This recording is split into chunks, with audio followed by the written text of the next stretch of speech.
When their birthday arrives, something strange happens. The world expects noise, celebration, photos, and laughter. But the chosen ones disappear. They vanish from social media, they ignore the invitations, and they retreat into silence. To the outside world, it looks like sadness. Some call it pride. Others say they've become distant. But what no one sees is the sacred shift happening beneath that silence. Because for a chosen one, a birthday isn't just another day. It's an invisible door between timelines. It's the moment where heaven whispers, "You've survived another cycle. Now step into the next with purpose." While others chase noise, the chosen retreat into presence. They don't crave attention. They crave alignment. Their spirit starts feeling the weight of time days before it happens, like a storm that only their soul can sense. And as the world celebrates with distractions, they choose to stand still, to listen, to feel, to reset. This is not isolation. It's sacred reprogramming, a divine recalibration between who they were and who they are becoming. Because every year, something inside them awakens a little deeper, something that no one else can understand. And today, we're going to uncover the hidden meaning behind this silence, the 6 secret truths of the chosen ones who don't like to celebrate their birthdays, and why their quiet day carries more power than 1,000 cheers. If you're one of them, stay until the very end, because what you'll hear today will finally make sense of that feeling you could never explain. It's time to understand the mystery of your own silence. Before we begin, give this video a like, subscribe if you haven't yet, and comment 99 below, because 99 is the number of divine completion, the sign that your cycle is closing and something holy is about to begin. For the chosen ones, birthdays are not dates on a calendar. They are thresholds, pressure doors where the air changes, the light bends, and the soul hears footsteps from the future. Days before the world notices, their inner climate shifts. Sleep feels different. Random memories surface like sealed letters finally delivered. Old scenes replay, not to hurt, but to highlight what must be released before the next assignment arrives. Their body keeps moving, yes, but their spirit is already standing at the border of a new year, palms open, listening. This is why they withdraw. Not because people drain them, but because sound itself becomes too loud when heaven is whispering instructions. The heart becomes a command center. Patterns that were once invisible reveal themselves in quiet. Who poured into them? Who bled them dry? What habits grew their anointing? What habits leaked it? They begin to sense timelines, like threads in the hand of God. One thread tying off, another being pulled from an unseen spool. It's not nostalgia, it's intelligence. Spiritual intelligence. When a cycle closes, the field around a chosen one grows extremely charged. That charge attracts both clarity and interference. So they step back. They limit conversations. They don't announce the shift. They prepare for it. They clean their room as if making space alters fate itself. They organize files, delete old messages, finish unsettled tasks. Not superstition, precision. Heaven honors order. They refine their prayers from lists into laser. Not give me, but shape me. They feel the subtle grief of outgrowing a former version of themselves. A quiet funeral for the person who carried them to this line, and can go no further. And then, the strange peace. The sense that the next chapter is already written, waiting on their agreement. That's why the noise of a party feels foreign. How do you explain to a room of people that your bones can feel the calendar turning? That your spirit registers the click of a lock opening in the hallway of destiny? On the eve of their birthday, the chosen one can feel the architecture of their calling rearranging. People shifting into new roles. Opportunities rotating like constellations into alignment. Old desires falling off like leaves out of season. Even appetites change. Cravings become cleaner. The music they can tolerate narrows. Sensitivity increases. To words, to spaces, to motives. This is not fragility. It's calibration. The soul is tuning itself to a higher frequency, so instructions aren't missed in the static. And in that hush, God begins to number the next year with bone-deep clarity. What to build, what to refuse, where to plant, where to burn the bridge and bless it from a distance. Their silence is not loneliness. It is consecration under construction. A sacred staging ground where angels rearrange furniture the eye can't see. The chosen one feels the doorway before it swings, and they stand there, steady, sober, ready, knowing that when midnight arrives, it won't just be happy birthday. It will be deployment begins. Hold your breath for a second. Do you feel it too? That soft pressure in the room, like the atmosphere leaning in? Good, don't move. The next truth explains why that pressure is not a warning, but a welcome. Most people celebrate birthdays because they want to be seen. They crave the warmth of attention, the rush of validation, the comfort of knowing someone remembered. But the chosen ones, they've already been through the wilderness of invisibility. They've walked through seasons where nobody clapped, nobody texted, and nobody cared. In that silence, they met the only applause that matters, the quiet "well done" whispered by heaven. That's why when their birthday comes, they don't chase recognition anymore. They've outgrown the need for human approval because they've learned that purpose doesn't require an audience. Their worth was forged in the unseen places, in nights when they prayed with tears instead of balloons, when they wrestled with God instead of dancing under lights. The world taught them that being loved meant being visible. But God taught them that being chosen often means being hidden. They discovered that validation from people fades as quickly as the candlelight on a cake. But divine validation, that eternal stamp on the soul, never goes out. The more they grew in spirit, the more they understood. Every forgotten birthday was training. Every year that felt unnoticed was heaven's way of teaching them how to shine without applause. Because the truth is, when people stop noticing you, God starts promoting you quietly. He removes the noise so you can hear his approval echo in the silence. And that silence becomes addictive.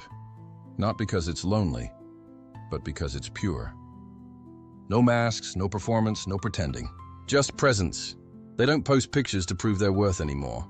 They don't need comments to confirm their value. They've realized that the greatest celebration isn't when others honor your day. It's when you can sit in solitude and still feel whole. The chosen ones have reached a level of maturity where applause feels small, almost distracting. Their heart no longer jumps at attention. It rests in assurance. They've outgrown the need for people to see them because they know heaven already saw everything they endured to reach this moment. And here's the mystery most won't understand. The quieter their birthdays became, the louder their spiritual authority grew. Because every year, when they choose stillness over spectacle, they're saying to God, "You matter more than the crowd." And heaven responds by opening doors that no human could ever open. That's the paradox.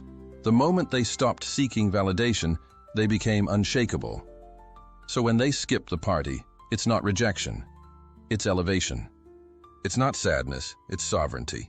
They're no longer waiting to be celebrated because they've already become the celebration. Living proof that identity built in silence can never be destroyed by noise. Every candle they don't light becomes a symbol of light they now carry inside. They no longer need people to tell them they've grown. Their spirit already knows it. And when midnight comes, they don't make a wish. They make a declaration. I am enough. I was chosen. I don't need to be seen to be significant. That's the secret the world can't decode. The chosen ones no longer need the crowd to feel alive. Because the moment they stopped needing to be noticed, heaven began to take notice. And now, something even more mysterious begins to unfold.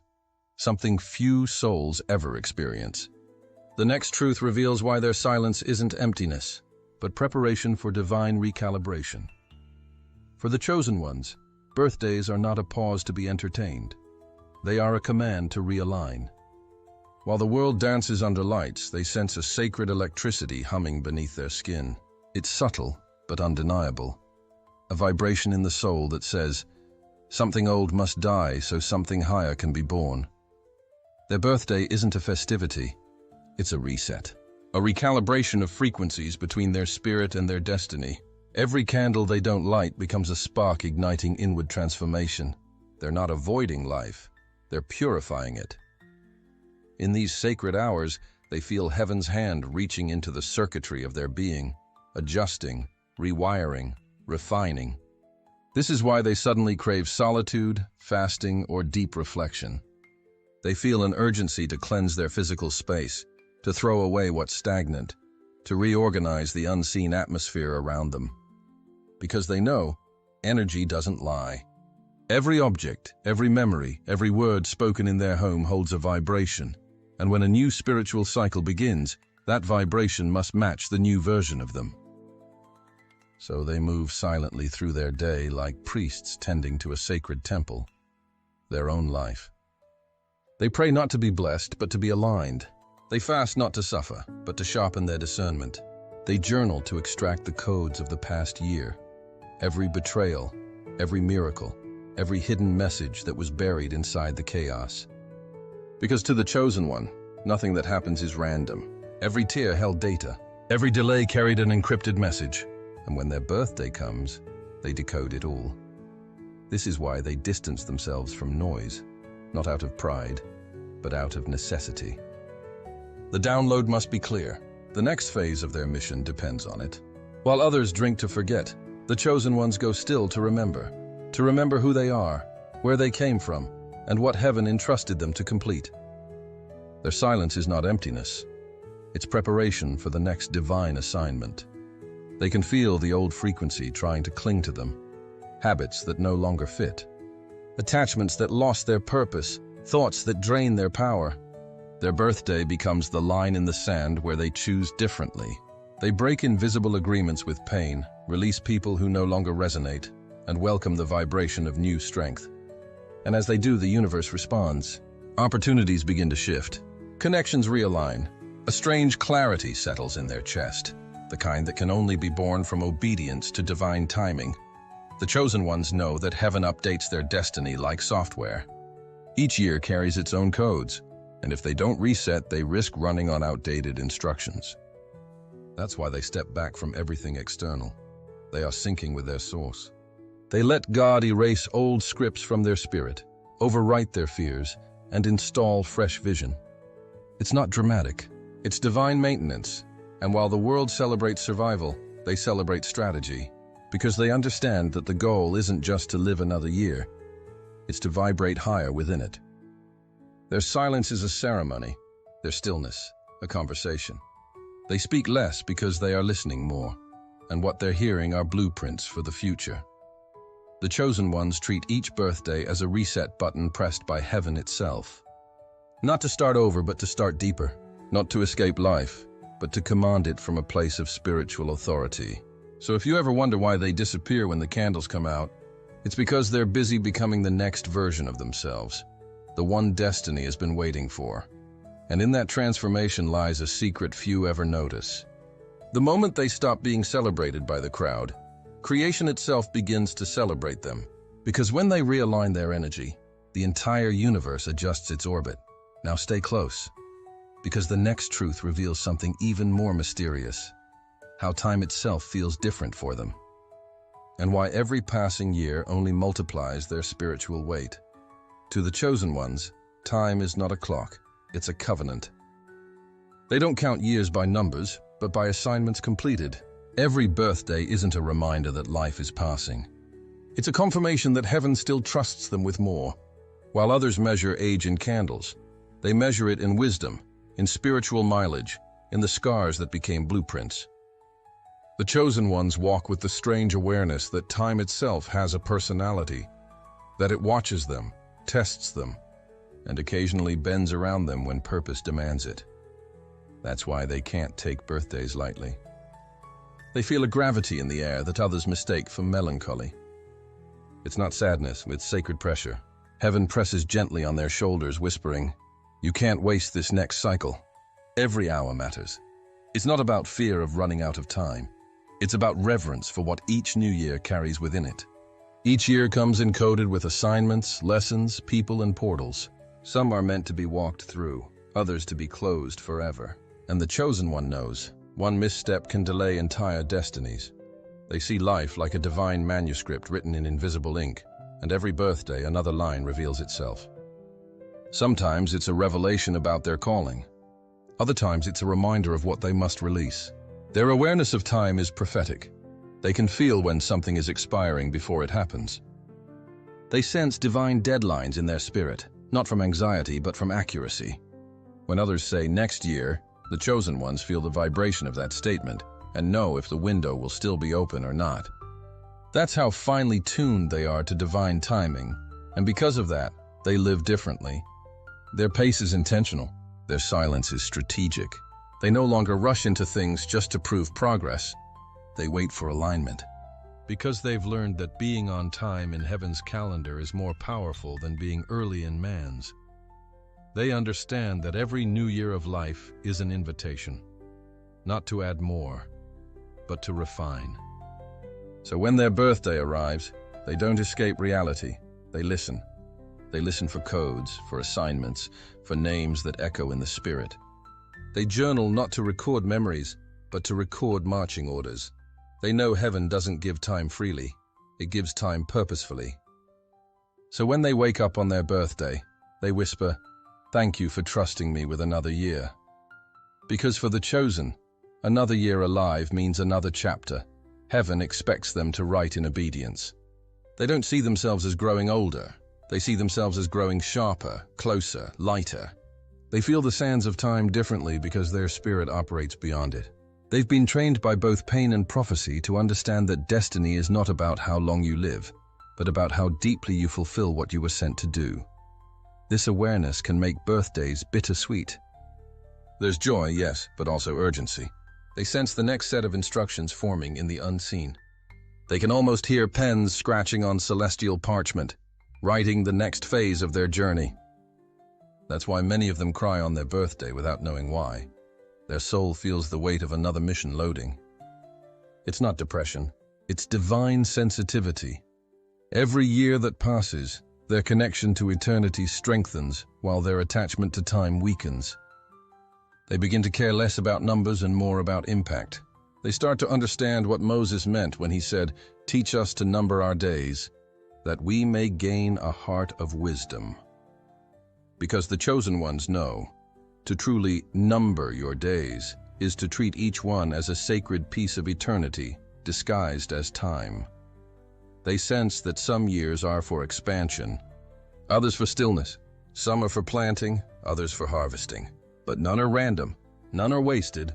Even the quiet years, the years that looked like nothing happened, become foundations for the ones where everything happens at once. The chosen ones can feel when those pivot years arrive.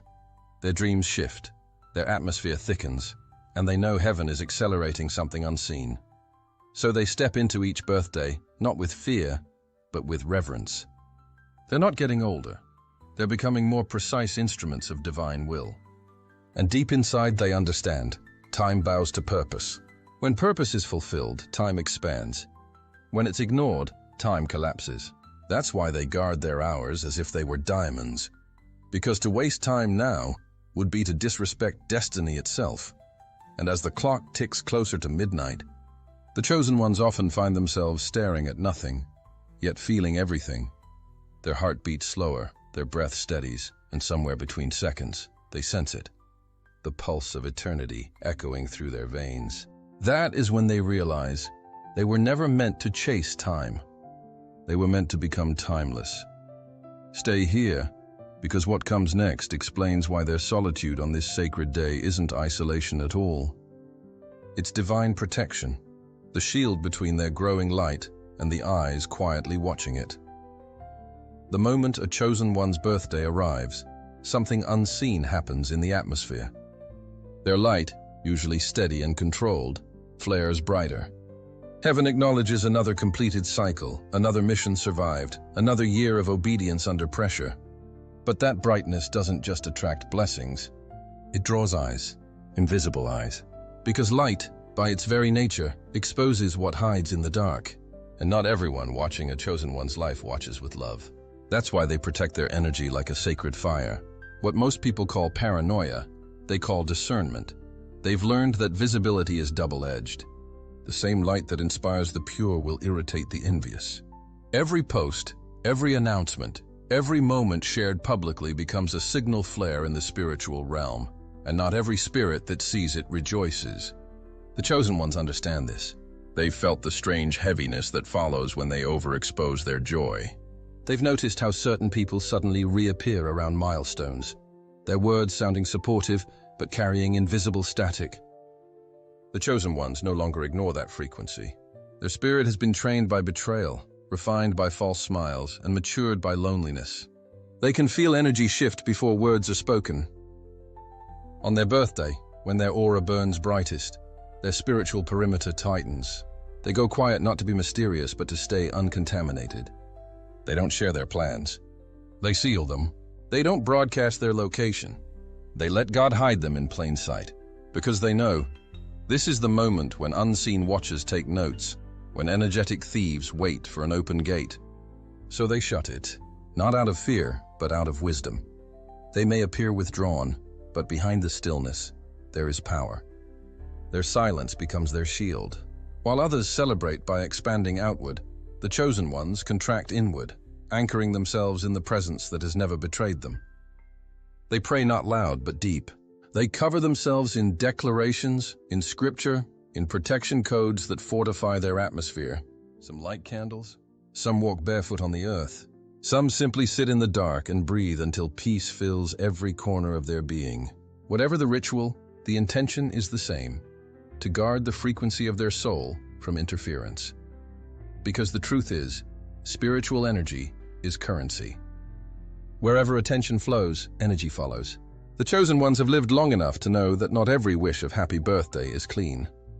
Some come laced with jealousy, others with curiosity that borders on intrusion. That's why they've mastered the art of invisibility. They don't give the world access to their sacred seasons anymore. They don't announce what's blooming. They let it bloom in silence and surprise those who doubted. There's an ancient law written into their spirit: do not reveal until it's rooted. And birthdays are when their roots go deepest. They protect that process fiercely. Every quiet moment spent in solitude becomes spiritual armor. Every breath of gratitude becomes a weapon against envy.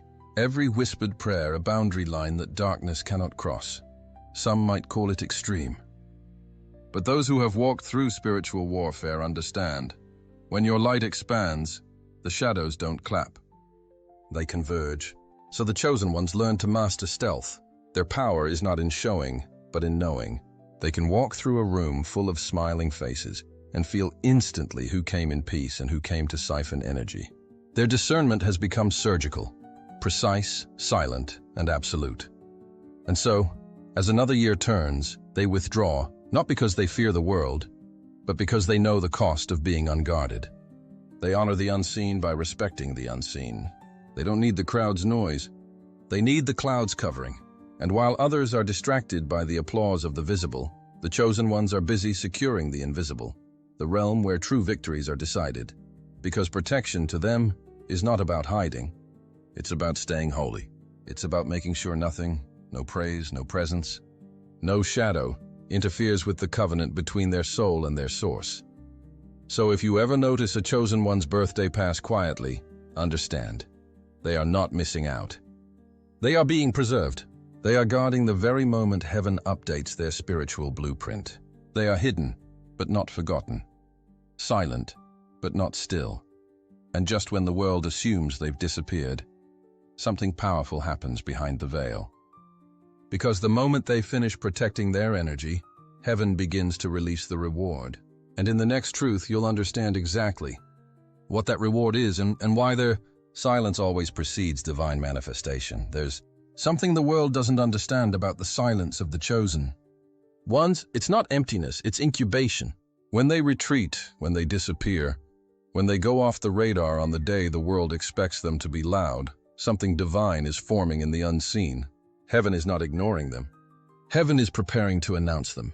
Every quiet birthday becomes a womb of rebirth, the moment the invisible transforms into the inevitable.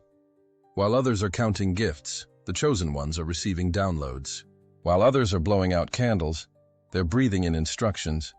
The silence they choose becomes the space where God begins to craft their next miracle. Because here's the mystery. After every sacred withdrawal, there's always a visible reward. The world only sees the outcome, the new level, the sudden opportunity, the divine favor that seems to appear out of nowhere. But they don't see the silence that built it. The chosen ones understand that before manifestation, there must be gestation. Before expansion, isolation. That's how spiritual laws work. Heaven hides what it's upgrading. So while people thought the chosen ones were avoiding life, they were actually being anointed for their next one. After their birthday passes quietly, something changes. The air feels different. Suddenly, things that once resisted them begin to open with ease. Ideas pour out. Clarity strikes like lightning. People who once overlooked them start to feel drawn to their presence, not knowing why. It's because their frequency has shifted. Their energy has been recalibrated, their authority renewed. They didn't come back the same. The silence was not retreat, it was resurrection. Every chosen one who has walked through this knows that after a silent birthday comes an accelerated season. The dreams that once felt far begin to approach. The plans that were blurry start to align. Divine timing catches up, fast. It's like heaven waited for them to close one chapter in reverence before unlocking the next with power. And when that key turns, everything accelerates. The beauty of this transformation is that it's subtle. There's no announcement, no warning, no post saying something big is coming. The evidence speaks for itself. The same people who ignored them before now feel compelled to listen. The same environments that drained them now bow to their presence. Because the chosen ones didn't just survive another year. They ascended to another realm of influence. And this is why their silence is sacred. Every moment spent away from noise was heaven preparing their stage. Every prayer whispered in solitude became the foundation of something larger than they imagined. And when the moment arrives, when God finally reveals what he was building in them, it doesn't just bless their life. It changes the atmosphere of everyone connected to them. So if your birthday felt quiet, empty, unnoticed, understand this. That stillness was the sound of heaven constructing your next miracle. You were not forgotten, you were formatted. Your spirit was being upgraded to handle what's coming. Because the chosen ones don't celebrate survival. They celebrate activation. And when they step out of that silence, the world won't even recognize them. Not because they changed who they are, but because they finally became everything heaven always said they were. Now, something powerful is about to happen. Because when silence has done its work, when the divine reset is complete, there's always one final revelation waiting to be released. The next words will not just explain it, they will awaken it. Brace yourself, because the conclusion isn't just an ending, it's the ignition point. There comes a moment when the noise fades, and only your heartbeat remains. Steady, divine, echoing like a secret drum of destiny. That's where the chosen ones stand right now. They've walked through silence, through unseen trials, through years that felt invisible to the world. And yet, heaven never stopped watching. Every quiet birthday was not a pause. It was a prophecy. Every year of isolation was not punishment. It was preparation. Every candle they didn't light was a signal fire in the unseen realm, announcing a new vessel is being refined. For the chosen ones, birthdays are not reminders of time slipping away. They're proof that purpose is unfolding exactly on schedule. While others seek attention, they seek alignment. While others count gifts, they count revelations. They know that each year of breath is a divine renewal of contract, another sacred yes between their soul and heaven. It's not about getting older, it's about growing bolder in purpose, stronger in spirit, sharper in discernment. If you're one of them, the one who goes silent when the world expects noise, don't you dare feel guilty for it. You're not missing out, you're tuning in. You're not being strange, you're being summoned. You've reached the point where heaven's frequency is louder than the world's applause. That stillness you crave isn't weakness, it's divine intimacy. Because only those who've tasted the voice of God in solitude understand that no crowd can compare to that presence. So this year, when your day comes again, don't run to the noise. Run to the altar within. Don't light candles to make wishes. Light your spirit to make declarations. Whisper it into the air with quiet authority. This is not my aging. This is my ascending. Because you didn't just survive another year. You were trusted with it. You didn't just endure, you evolved. And now, you carry the fragrance of rebirth, the mark of those who've walked through shadows and came out glowing. The chosen ones are not celebrated by crowds, they are crowned by heaven. Every silent birthday becomes a celestial coronation, unseen by men but witnessed by angels. Comment below, my silence is sacred, because it is. It's holy ground disguised as stillness. It's the moment heaven rewrites your name in the book of purpose and stamps the next chapter with favor. And as you leave this video, remember, your quiet isn't empty, it's charged. Your solitude isn't absence, it's access. You are not behind time. You are time's reason